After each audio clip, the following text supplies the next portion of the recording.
What's up guys, Erroneous here, back with another Raid Shadow Legends video. Hopefully you guys are doing amazing today on this fine day or evening by the time you watch this video. Of course it's posting maybe either in the evening on Wednesday or Thursday. So hopefully you guys are doing well. So let's get into this video. What I'm going to be talking about is not Sand Devil, I'm just farming because we have the Sand Devil tournament going on, but really it's going to be the brand new champion that you can get from the clan vs clan PvP mode that's coming up. I want to give you my thoughts on the champion, so let's do this. Alright, so right behind me we've got Authoritrix Lamassu. So this is going to be a Void Legendary champion. It is a support based champion, and let's read really quickly what it says on the Discord before we go through this. So let me just slide this over, maybe you guys can see it a little bit. So Demon Spawn Legendary Support Void Affinity. Authoritrix Lamassu is a great champion for PvE and PvP content based on what Plarium's saying. Having decreased attack debuff as a part of her A1 and being able to place block buffs along with decreased speed debuffs on her A2 with no hit when targeting a boss, which means the debuffs will go through Poison Cloud, which is very strong because you want the bosses to do a lot less damage to your team and therefore your survivability is much better. Makes Lamassu a valuable addition to the HYDRA team. Add a True Fear debuff to control the enemies, a single target A3 skill to support any ally by removing all debuffs and placing an intercept to protect them from control debuffs, which include sheep. So that is strong for arena as well. And the ability to boost turn meter and reset cooldown for that very same ally, in addition to a unique passive providing Authoritrix Lamassu the immunity to sheep debuff, and now you have a perfect match for arena battles. I wouldn't call it perfect, but I would call it getting somewhere. So the other thing is, how are you going to get somewhere when, you know, this champion's not going to come out until the content comes out on July 10th, which also means you're probably not going to get this champion for about a year. Most champions that come out into the game, it takes roughly 6 months to a year plus, maybe 6 months if we're for players who are going crazy and are super endgame. Will probably get it in those super endgame clans. But for most players that have a normal clan, same like my own clan, right, that I run, it's probably going to take us about a year. That's what I'm going to speculate and guess before it even comes out. I could be wrong, but we'll see when the champion comes out and when the new game feature for clan PvP releases. So let's read on. Sprinkle that with the ability to destroy enemies' accuracy and resistance. You'll get an overall amazing support champion that can help your team in long fights and will be a great new addition to your roster. All right, so we read that. Let's take a look at her kit here. The A1 Zephyr of Conquest. Attacks all enemies, 50% chance of placing a decreased attack for 2 turns. That is strong, very similar to Mighty Uko, who has an A1 as well, who I do utilize myself in HYDRA. The reason why Mighty Uko is so good for HYDRA, he has the same exact ability. It's on a lesser chance. Let me just confirm. I can't confirm actually because I'm doing Sand Devil. Well, actually, let's go ahead and turn this off. It actually worked perfectly. So we got 1 dust. That's cool. Out of 5, times it by 2 battles. So let's take a look at my Uko here, and let's see how much his skill has for buff debuff chance. All right, so Uko, take a look at his skills. 50% chance to place a decreased attack on all enemies. Okay, now it does attack, and hers has a 50% chance of placing a decreased attack, the big version as well, for 2 turns. His is also for 2 turns. His books out to a 75% chance, whereas hers books out to a 70% chance. So technically Mighty Uko has a better A1 if we're just talking champions who want to place decreased attack on all enemies. So let's move on to the next one. In my opinion, this should be 100% since she's a Void Legendary. I mean, come on. So move on to the A2. So this one here, 75% chance. Now, the other thing I will say, the positive part about her being a Void Legendary is that Uko has an affinity issue where he is red affinity, so he can weak hit, but he's taking so many turns that honestly, he's probably going to land the decreased attack at some point. So it's not like the end of the world. Whereas she will not weak hit at all, so she's pretty much always going to land the decreased attack as long as she meets the 50% or unbooked or 70% booked threshold. So let's move on to the A2 here. 75% chance of placing the block buffs debuff and True Fear on all enemies for 2 turns. That is good for wave-based content. Obviously, True Fear is not going to do anything for Hydra, but it is very strong for wave-based content. But of course, I'm wondering if earlier game players, when you first start the game and you're playing the first 6 to 8 months, if you're also going to join a clan that's halfway decent, mediocre, nothing crazy, right? But you get some wins. You're in tier 2 or 3, right? You're kind of middle of the pack, so to speak. I wonder how long it's going to take these clans to get this champion.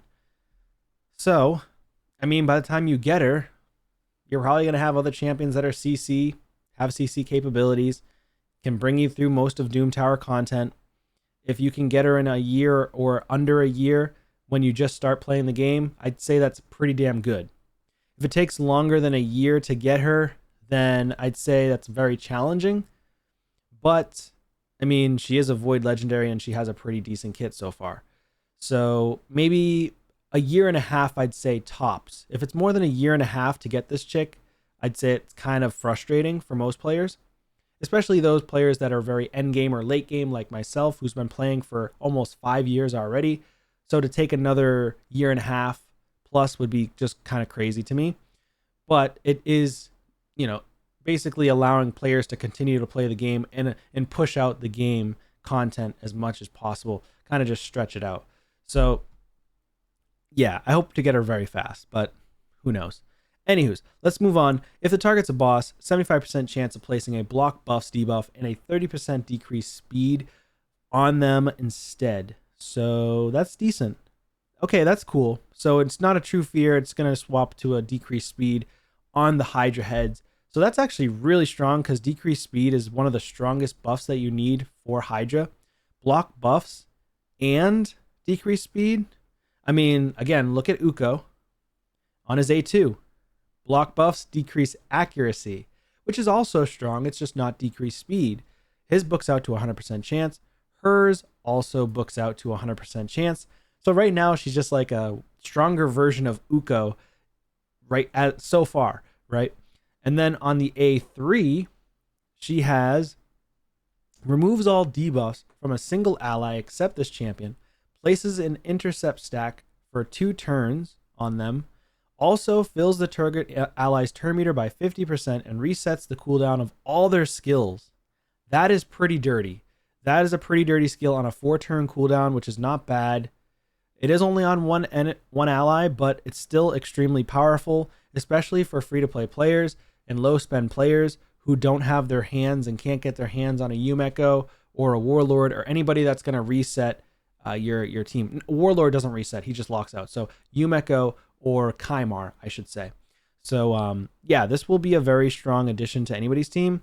Now, of course, if you needed a reset champion, you could use a budget, like an epic champion like Naya, who is from the Sylvan Watchers.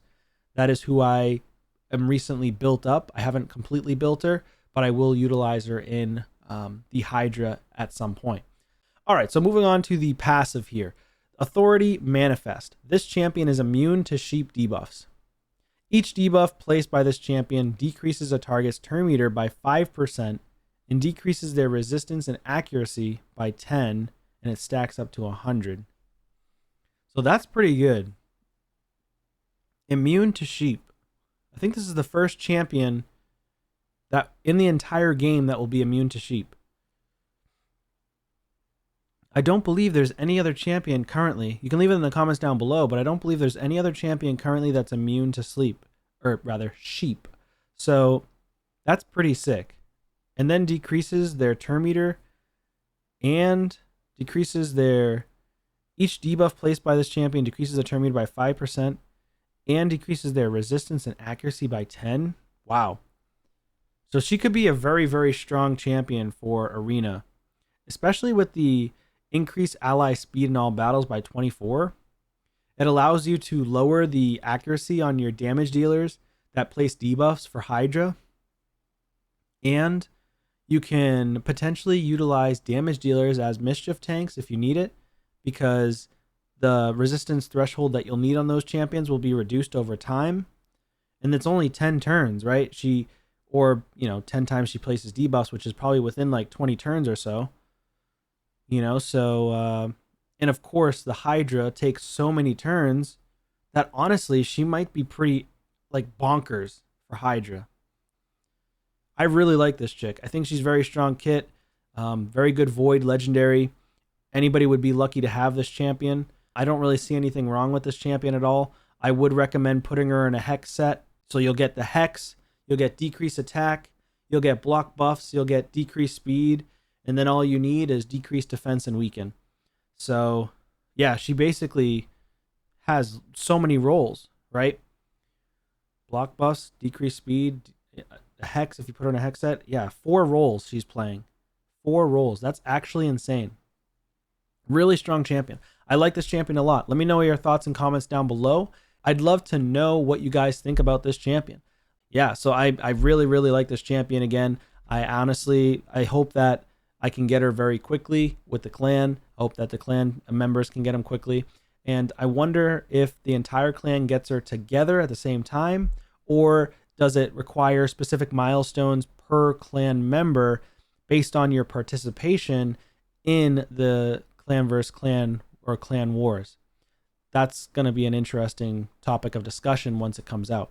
So again, let me know your thoughts and comments down below about this champion. What do you think of her? Are you interested? Are you excited? Are you ready to go for the clan wars? Or are you just kind of like, I don't really care? Thanks again for watching. I'll see you on a video soon. Take care.